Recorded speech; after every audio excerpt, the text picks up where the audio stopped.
बिस्मिल्लाहिर्रहमानिर्रहीम। अस्सलाम वालेकुम। आपका दोस्त सलमान हैदर। दुआ है परवरदिगार से कि उसने आपको और आपके अहले खाना को अपनी हिफ्ज़ मान में रखा हुआ। जनरल बाजवा साहब से मुतालिक हम पहले दिन से कह रहे हैं, वो जब जब बोलते हैं ना तो अपने खिलाफ कोई ना कोई चार्जशीट बनाते हैं।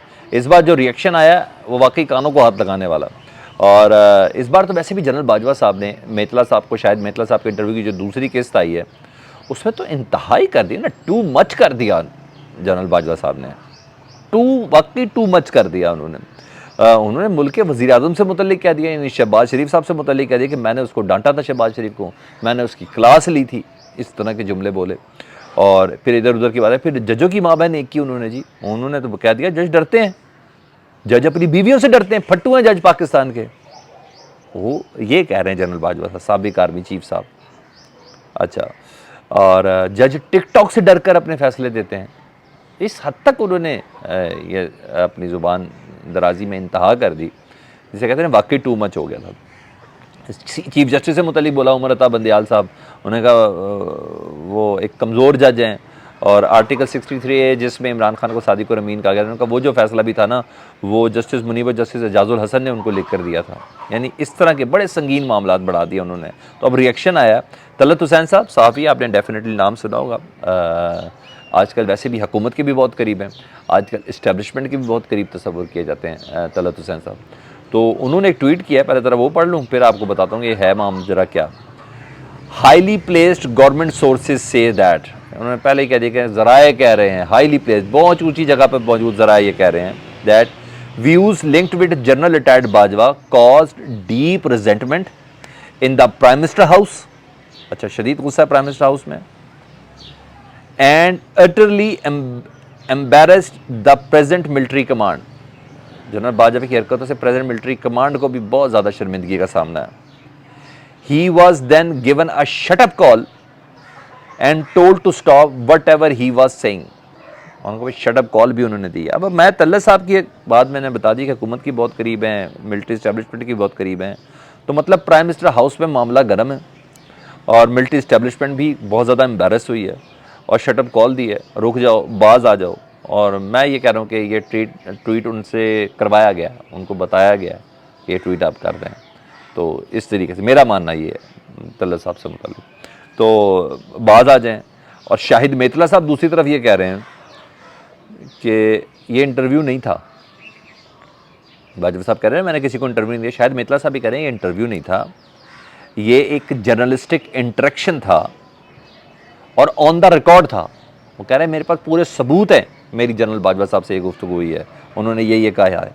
मैंने कहा मेरे पास पूरे सबूत हैं कि जनरल बाजवा ने ये बातें की हैं और हम दोनों को पता था, मैं बातें कर रहा था, सवाल कर रहा था, वो जवाब दे रहे थे, हम दोनों को इस बात का पता था कि ये गैर रस्मी गुफ्तगू है और ये रिपोर्ट होगी।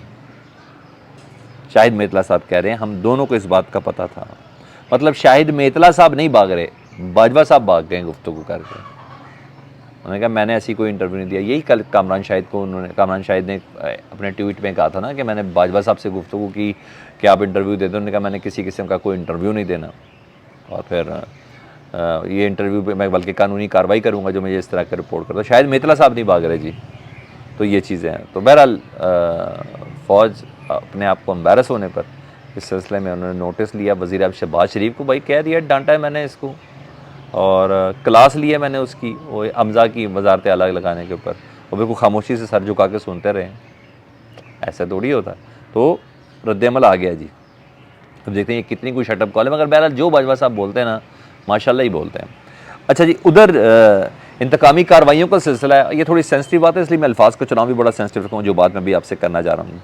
जीबी के वज़ीर आला जी पाकिस्तान तहरीक इंसाफ से हैं, इमरान खान साहब के साथी भी हैं, इमरान खान के साथ हमेशा खड़ा भी है और जीबी से भी लोगों की बहुत बड़ी तादाद इमरान खान साहब के जलसे और रैलियाँ और उनके पास इस वक्त ज़मान पार्क के अंदर भी मौजूद है और वो उन्हें हमेशा साथ रखते हैं। अच्छा, वफाकी हुकूमत ने पहले गलत ख़बरें चलाई कि 18 मार्च को जीबी पुलिस ने पंजाब पुलिस के मद्दे मुकाबिल खड़ी हुई, उनको मार भगाया, उनके ऊपर गोली चलाई, असला ताना, ये सब बकवास की, जेन्युइन सब बकवास की वफाकी हुकूमत ने, और ऐसा कुछ भी नहीं होता। खुद IG पंजाब उस्मान अनवर साहब ने कहा पूरे पाकिस्तान की पुलिस एक इदारा है, ऐसा कोई वाक़या भी नहीं हुआ जिस तरह का वाक़या बयान करने की कोशिश की जा रही है। ठीक है, और और ख़ुद उन्होंने कहा किसी किस्म का कोई रिएक्शन जीबी पुलिस ने दिया। लेकिन वफाकी हुकूमत ने यह फैसला किया जो मैं आपको बताना चाह रहा हूँ। उन्होंने कहा जीबी पुलिस किसी दूसरे सूबे में ही नहीं जा सकती, पाबंदी लगा दी है जी गिलगित बल्तिस्तान की पुलिस को किसी दूसरे सूबे में जाने के लिए। उन्होंने कहा हाँ, अगर गवर्नर वजीर आला किसी दूसरे सूबे में गए तो जीबी पुलिस उनको सिक्योरिटी नहीं देगी, वहाँ का मकामी सूबे की पुलिस उनको सिक्योरिटी देगी, तो ये अपनी जीबी पुलिस को सूबे से बाहर लेके नहीं जा सकते हैं। अच्छा जी, क्योंकि इन्होंने वजह बताई कि जीबी पुलिस ने की झड़प हुई थी जमान पार्क में। ठीक है यार, आप सोचो, अक्ल को हाथ दो। जीबी का मामला पहले फ्रेजाइल है, इंडिया किसी किस्म की बकवास करने में वैसे ही बहुत माहिर है। ठीक है, आप, मैं बहुत एहतियात से बोल रहा हूँ, आप ऐसे हरकत करेंगे तो क्या वहाँ के लोगों की को जहन साजी का मौका नहीं देंगे इस किस्म की भोंडी और इंतकामी कार्रवाइयों में? क्या क्या दे रहे हैं आप? इस तरह का मौका आप खुद दे रहे हैं। अच्छा, आगे मैं ज़रा जो चीज़ आपके साथ करना चाह रहा हूँ, तो मुझे ऐसा लगता है कि ये सियासत के चक्कर में ना रियासत के तकाजे भूलते जा रहे हैं। मैं इससे ज़्यादा कुछ नहीं बोलूँगा, समझने वालों के लिए तमाम इशारे हैं। ये सियासत के अपनी सियासत बचाने के चक्कर में ना जो रियासत की मेन डिमांड्स है ना, उनको ये भूलते जा रहे हैं। ये बेवकूफ़ियों में मज़ीद कुछ बेवकूफ़ियाँ ही करते जा रहे हैं। इधर पुलिस मुकम्मल ड्रामेबाजी कर रही है, लाहौर के आने वाले रास्ते, इस मीनार पाकिस्तान का जलसा रोकने के लिए तमाम रास्ते बंद, तकलीफ़ दे रही है लोग के लोग ना पहुँच सकें जिस तरीके से वो कर रहे हैं।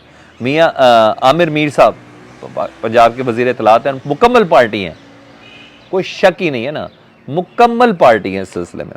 और वो उन्होंने कह दिया कि हम तो रास्ते ही नहीं बंद कर रहे, कि जो हमने कंटेनर लगा के रास्ते बंद किए हैं, बल्कि मुंह बना के बड़ा कहा है। उन्होंने कहा हम रास्ते बंद किए तो दहशतगर्दी के हवाले से कदम उठा रहे हैं हम लोग, और ये तो एक थ्रेट है। कई मकामात पर हमने सिक्योरिटी की वजह से कंटेनर लगाए हैं। भाई आज ही क्यों कंटेनर लगाए हैं? बस कर दो यार, आम को चरिया बना रहे हैं आप लोग। तो लोग जाना चाहते हैं, जलसा अटेंड करना चाहते हैं, आप लोगों में एक पैनिक फैलाया, लाहौर पे कब्जा किया, आपने मकबूजा लाहौर कर दिया आप लोगों ने। आपका काम है निगरान सेटअप का ये सारे काम करने का, ये काम है आप लोगों का ये जो आप करने की कोशिश कर रहे हैं। उन्होंने कहा, अब मैं ये भी कह रहा हूँ, अच्छा चले ये भी हो गया, तो पीटीआई के लोगों को क्यों उठा रहे हैं? ये जो क्रैकडाउन हो रहा है, पीटीआई के लोग जो गिरफ्तार हो रहे हैं, रात से छापे शुरू हो गए कि किसी तरह ये सारे वो कारकुन ने मेन जिन्होंने चार्ज करना होता है जलसे को, जिन्होंने लोगों को लेके आना होता है, उनको क्या है, वही दहशतगर्द है। और बहुत सी चीज़ें, मैं आपको एक बात बताऊं, मीडिया पे रिपोर्ट भी नहीं हो रही। पूरा मरियम औरंगज़ेब साहबा लगी हुई हैं,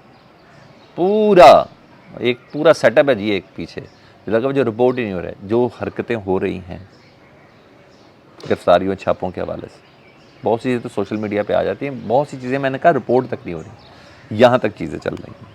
उधर पीटीआई की सोशल मीडिया की एक्टिविस्ट है मलिया हाशमी, एफआईए ने उनको नोटिस जारी कर दिया, 28 मार्च को उनको तलब कर लिया एफआईए ने, और उन्होंने कहा अगर आप नहीं आई तो आपके खिलाफ मज़ीद कार्रवाई अमल में लाई जाएगी, यानी गिरफ्तारी शिरफ्तारी के वारंट जारी किए जाएंगे। इन्होंने ना एक ट्वीट किया था, जितना मुझे याद है कि 18 मार्च पे, कि पीटीआई के 18 मार्च के वाक़े का, पीटीआई के जो वर्कर हैं उनको मुजाहिद मुकाबला करने के लिए सब चीज़ों के लिए खड़े, फिर बाद में उन्होंने कोई ट्वीट डिलीट भी कर दिया था। लेकिन बहरहाल मलिया हाशमी क्लेम ये कर रही हैं कि मरियम बीबी साहब के, मरियम नवाज़ साहिबा साहब के मुतल्लिक के उनका बहुत दबाव है पंजाब की हुकूमत के ऊपर, सॉरी पंजाब की हुकूमत एफआईए के ऊपर, राना सनाउल्लाह साहब के मेरे खिलाफ कोई कार्रवाई करनी है और मुझे गिरफ्तार करना है, मुझे शटअप कॉल देनी, मेरी ज़ुबान बंद करानी है, ये मेरा हाथ कलम बंद कराने है। वो कह रही मरियम बीबी साहब के ऊपर सीधा सीधा मलिया हाशमी साहब ने बता दिया कि मरियम बीबी को मेरे साथ ज़ाती नाद हो चुकी है, कि मैं इतनी स्पूकी क्यों हूँ, मैं इतना बोलती क्यों, ये हो गया।